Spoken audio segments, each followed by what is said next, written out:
you. I think this is an opportunity to reinforce the fact that we're doing our best as mayor and council, the city manager, our finance director, our budget director, to be proactive and not to leave people flat-footed or not knowing. And so I think that it's destructive, quite frankly, for messages to go out to the public suggesting that we're not acting as quickly as we can while acting with wisdom and with facts and the best information possible to be fair and responsible.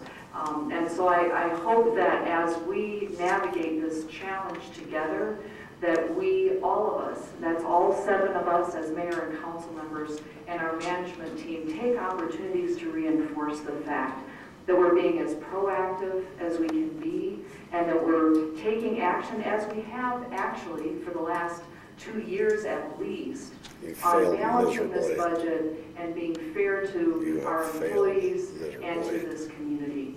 I've been quite honestly disappointed and discouraged by opportunities taken on shock radio programs and otherwise to suggest anything different. The facts and these presentations would betray anybody suggesting that we're being anything less than proactive and working in partnership with the command personnel of police and fire, as well as the full labor council and the community, to do the very best we can for the citizens of Tucson. I have no doubt that we're going to continue along that same line as we have for the past 2 years together. All right. Kasasha. I am encouraged by the opportunity to engage the process that you have put forward with respect to making budget decisions in January for some of the people involved in this conversation. And yet I am very concerned and don't think it's destructive to suggest that we are potentially causing harm to the 2 primary agencies that by charter we are responsible for preserving. They provide for the safety of the public, and so to suggest that we let people know after the holidays what we are going to do, to the extent that we can let them know that, is absolutely giving them the opportunity to make career-related decisions. And I share the chief's concern that we are going to be losing young people that we have made significant investments in before January, because people are actively hiring right now. To the extent that we can say to them, this is our target, whether it's 15, 12, 10, 5, 7%, I'm not picking a number out of there. I'm saying we need to let them know sooner rather than later if we can, so that we can preserve the younger people if we can. And if we can do that sooner than January, let's do it. So I just don't, anticipating the conversation next week that, you're going to suggest a process that's we're going to come back to you in January. All I'm suggesting is let's come back earlier if we can, because not only are we losing young employees, but for those who are left on the street, it is increasing their safety, the vulnerability of them as individuals to the extent that our forces are reduced. It is decreasing the safety of our constituents if we start shutting down firehouses, or if we start or we reduce the number of cops on the street. Is going to increase decrease their ability to provide for the safety of the constituents. So I don't think it's destructive to suggest that we ramp up the timeline if we can, as much as we can. Yeah. Well, let me just comment. I think everybody at this table believes that the sooner that we know the numbers, the sooner it is that we should get that information out to our employees. By the way, it's not just police and fire. We've got a whole building full of people that are very anxious about this whole process. So, and I think that everybody in council is very patient for all of our employees. And we've been through this before.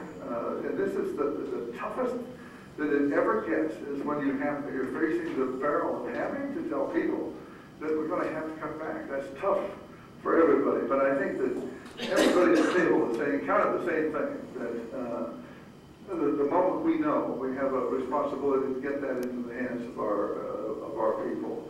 And not just one or two agencies. It's everybody that could be affected.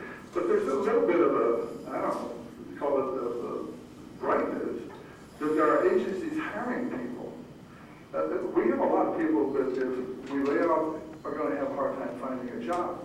So I'm not sure where these agencies are hiring, but that's really good news for somebody that they are building up the forces. But I think that we're saying the same thing. We have patience for all of our people.